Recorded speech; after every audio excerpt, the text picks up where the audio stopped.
Bismillahirrahmanirrahim. Assalamualaikum warahmatullahi wabarakatuh. Perkenalkan, nama saya Astuti Hussein dengan NIM A1L1-19069, kelas A Ganjil, jurusan Pendidikan Kimia. Baiklah, di sini saya akan menjawab ujian tengah semester dari mata kuliah Biokimia dengan judul pertama, yaitu pembahasan tentang penyangga dalam tubuh.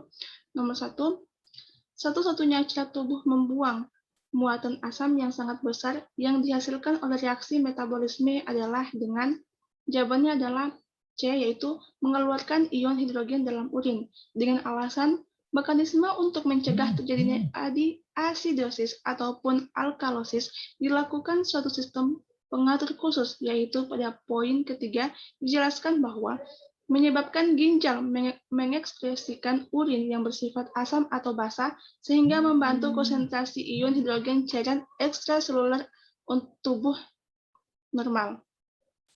Kemudian nomor 2, yaitu ion hidrogen biasanya dihilangkan dari tubuh dengan sebuah apa? Jawabannya adalah dengan ekskresi dalam urin. Sebagai alasan, berbagai mekanisme yang turut membantu mengatur konsentrasi ion hidrogen dengan menekankan khusus pada kontrol sekresi ion hidrogen ginjal dan reabsorpsi, produksi, dan ekskresi ion-ion bikarbonat oleh ginjal, yaitu salah satunya komponen kunci sistem kontrol asam basa dalam berbagai cairan tubuh. Konsentrasi ion hidrogen dan pH cairan tubuh normal serta perubahan yang terjadi pada asidosis dan alkalosis berdasarkan urin tersebut, maka jawaban yang tepat adalah dengan sekresi dalam urin. Nomor 3, saat vestilasi meningkat dan lebih banyak karbon dioksida dikeluarkan dari darah, jawabannya adalah konsentrasi ion hidrogen dalam darah akan menurun. Dengan alasan, saat hiperventilasi kita akan lebih banyak mengeluarkan karbon dioksida di mana hal ini akan menyebabkan konsentrasi ion hidrogen darah akan menurun. Nomor 4, jika pH plasma darah menjadi 7,49 karena zat yang tertelan, semua hal berikut akan terjadi sebagai kompensasi kecuali sel tubulus menghasilkan lebih banyak amonia dari glutamat. Dengan alasan, jika pH plasma darah menjadi 7,49 karena zat yang tertelan, maka hal yang tidak mungkin terjadi yaitu sel tubulus akan menghasilkan lebih banyak amonia dari glutamat. Kemudian soal dari karbohidrat. Nomor 1 adalah C6H12O6 adalah rumus molekul untuk karbohidrat apa? Jawaban, baik glukosa dan fruktosa. Alasan, monosakarida sering disebut gula sederhana atau simple sugar, adalah karbohidrat yang tidak dapat dihidrolisis menjadi bentuk yang lebih sederhana. Dengan rumus senyawa C6H12O6 dan berat relatif molekul adalah 180. Monosakarida tidak dapat dihidrolisis lebih lanjut menjadi senyawa gula yang lebih sederhana. Rumus umum adalah C6H2NON. Monosakarida biasanya tidak berwarna, larut dalam air, dan padatan kristal. Contoh monosakarida adalah glukosa, laktosa, dan fruktosa. Berdasarkan uraian di atas, maka jawaban yang tepat adalah D, baik glukosa dan fruktosa. Soal nomor kedua, ini semua adalah properti monosakarida, kecuali jawaban adalah C, itu gula ganda, di mana properti monosakarida yaitu meliputi terdiri dari dua gula digunakan untuk energi dan rasio 1:2:1, jadi yang tidak termasuk yaitu gula ganda. Nomor 3, ini semua adalah sifat disakarida, kecuali jawaban adalah rasio 1:2:1, dengan alasan sifat disakarida yaitu pertama mempunyai rasa manis, kedua larut dalam air, terhidrolisis menjadi dua monosakarida sejenisnya ataupun berlainan sejenis, kemudian keempat ada yang bersifat sebagai gula produksi dan ada yang bukan merupakan gula preproduksi. Dan yang seterusnya adalah berdasarkan uraian di atas, jawaban yang tepat adalah rasio 1:2:1. Kemudian nomor 4, dua kelompok apa yang dikeluarkan dari monosakarida untuk membentuk disakarida atau polisakarida? Jawaban adalah gugus hidrogen dan hidroksil. Dengan alasan, salah satu contoh reaksi pembentukan disakarida adalah sebagai berikut. Ini merupakan reaksi dari pembentukan disakarida di mana C6H12O6 tambah C6H12O6 menghasilkan C12H22O12 ditambah H2O, di mana ini dalam monosakarida dan dalam disakarida. Dalam reaksi tersebut, di atas terjadi pelepasan air. Kemudian nomor 5, rumus umum monosakarida adalah jawaban itu adalah C6H2NON, di mana monosakarida sering disebut gula sederhana atau simple sugar adalah karbohidrat yang tidak dapat dihidrolisis menjadi bentuk yang lebih sederhana lagi. Monosakarida tidak berwarna merupakan sel padat yang mudah larut dalam air tetapi tidak larut dalam pelarut nonpolar. Kebanyakan monosakarida mempunyai rasa manis dengan rumus empiris CH2O N dalam kurung N, jadi jawaban yang tepat adalah CnH2NON. Nomor 6, gula aldosa adalah, yaitu gula aldosa itu adalah gliserosa dengan alasan aldosa adalah monosakarida atau gula sederhana. Kemudian soal nomor ke-7 yaitu jumlah isomer glukosa adalah 16 dengan alasan senyawa-senyawa yang mempunyai rumus bangun sama tetapi berbeda dalam konfigurasi keruangan dikenal sebagai stereoisomer. Jumlah isomer yang mungkin terdapat pada monosakarida tergantung pada jumlah atom C yang tak setangkup atau asimetris N, yaitu 2. Glukosa menjadi 4 atom C asimetris memiliki 2 sama dengan 16 isomer, yaitu 8 bentuk D dan bentuk L. Ke-16 isomer tersebut yaitu D-glukosa, D-galaktosa, D-tolasa, dan 8 lagi masing-masing dalam bentuk L. Nomor ke-8 yaitu gula yang ditemukan dalam DNA adalah deoksiribosa, di mana deoksiribosa ditemukan di DNA atau acid.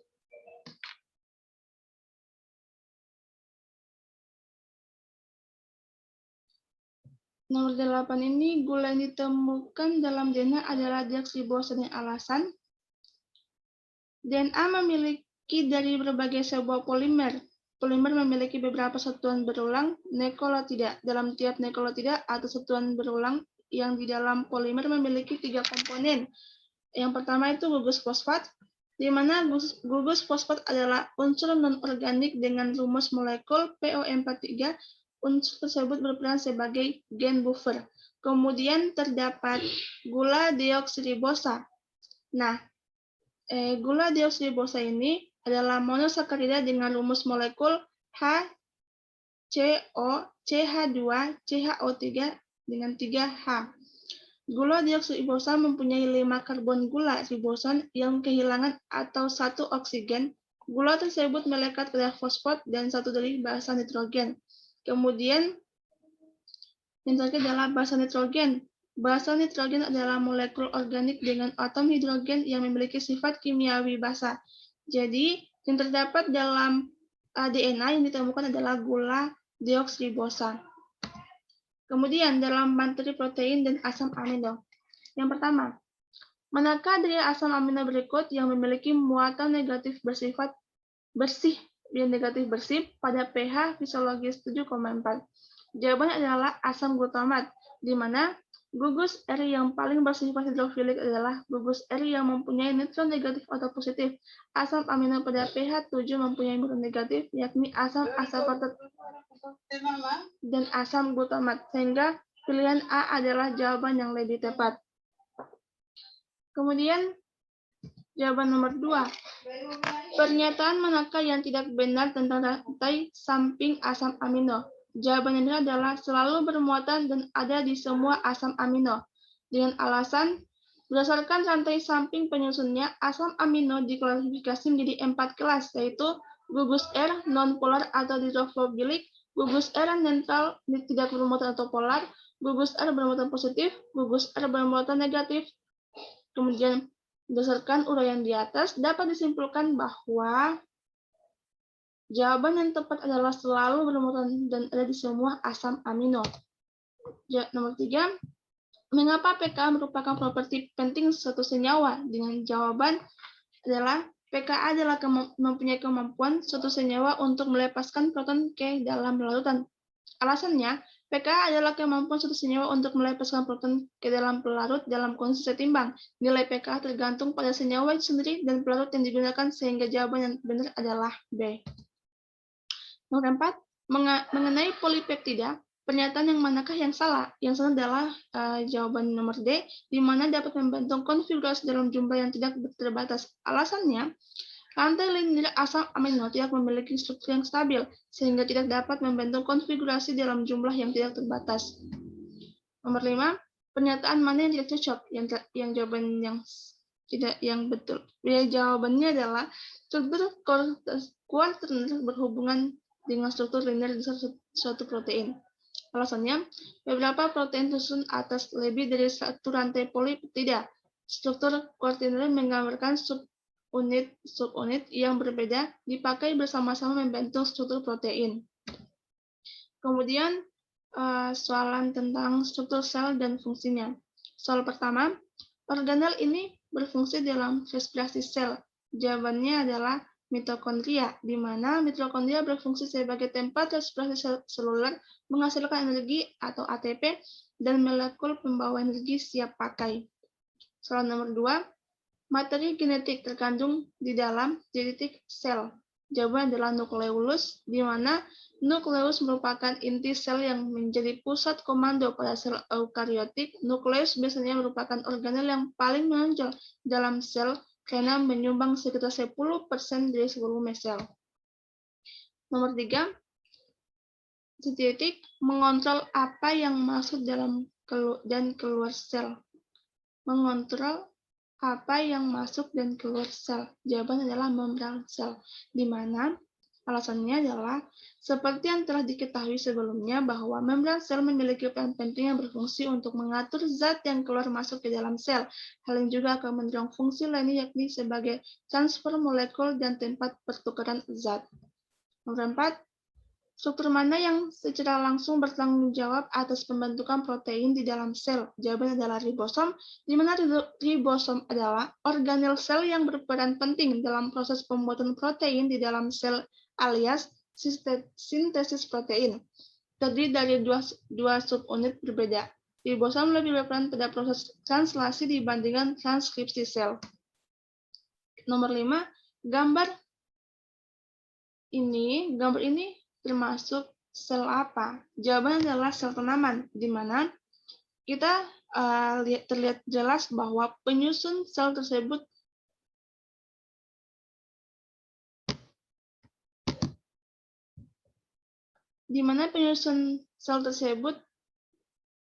terdapat perbedaan yang khas dengan sel yang lain, seperti dapat di dinding sel, di mana ini sel tumbuhan ini memiliki sel yang tebal, plastisida, dan vakuola besar yang terdapat di bagian tengah.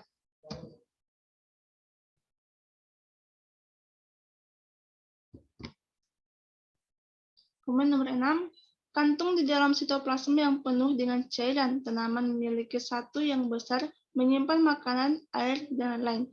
Jawabannya adalah vakuola, karena vakuola pada tumbuhan memiliki fungsi